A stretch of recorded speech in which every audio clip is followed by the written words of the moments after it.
Ayan, so hi guys. So for today's video, dahil nga nabigyan ako ng free sample sa TikTok shop nitong Dermo Republic toner, which is alam nyo naman na um, marami na akong Dermo Republic product. So ito yung binigyan nila sa akin is toner na 7% glycolic acid. Ayan.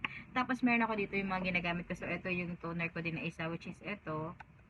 Ayan, tingnan mo naman kung hindi ba naman gamit na gamit na. Ayan, oo. Tapos, ito yung aking serum. Ayan, so ito wala na talaga. Ayan, so konti na lang siya. Ayan, as you can see, konti na lang.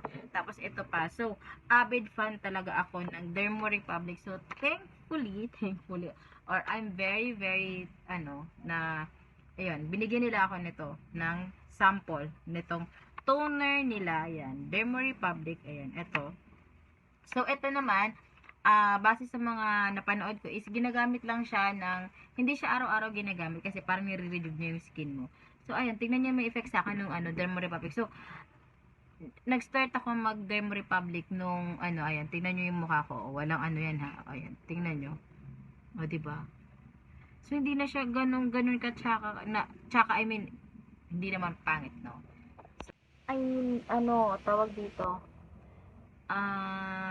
yung mga pimple marks ko is naglighten na, tapos hindi na masyado yung mga butas-butas ko. And so, ang ginagamit ko lang talaga product is Dermo Republic. So, fan ako nito. So, ayan. So, very, very thankful ako na binigyan ako nila nito. So, as a free sample sa aking TikTok shop. So, ayan. So, let's see. So, dahil nga pinadali nila ako nito, ayan. So, itatry ko siya ngayon.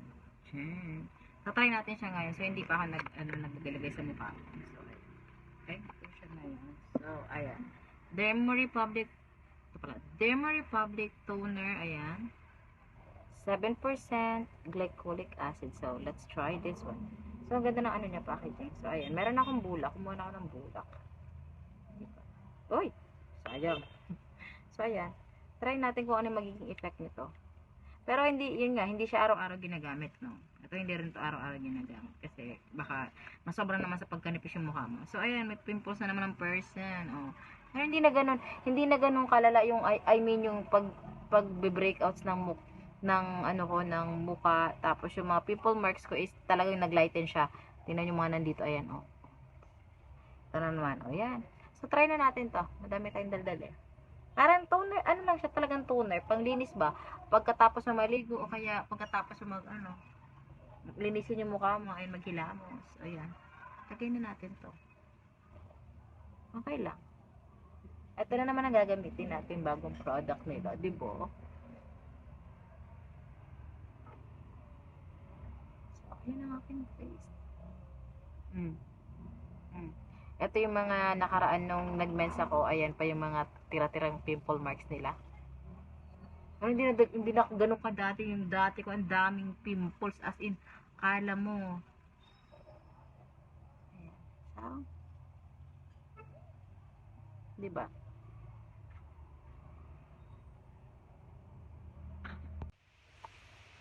So, itong Dermo Republic toner with 7% glycolic acid is, this product contains alpha hydroxy acid which may increase skin sensitivity to sunlight. Sunscreen is highly recommended. So, yun nga sinasabi ko sa inyo, para itong para siyang parang rejuve siya.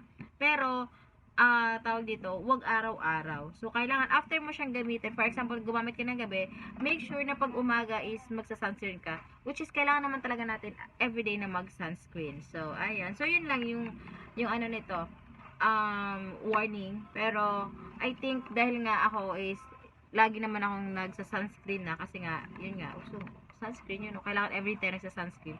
So, mabilis na lang to sa akin, madali lang. So, ayun guys, if you really want to try, yan, this product, yung Dermo Republic product is, meron ako sa TikTok shop ko, meron ako lahat ng klase ng product nila.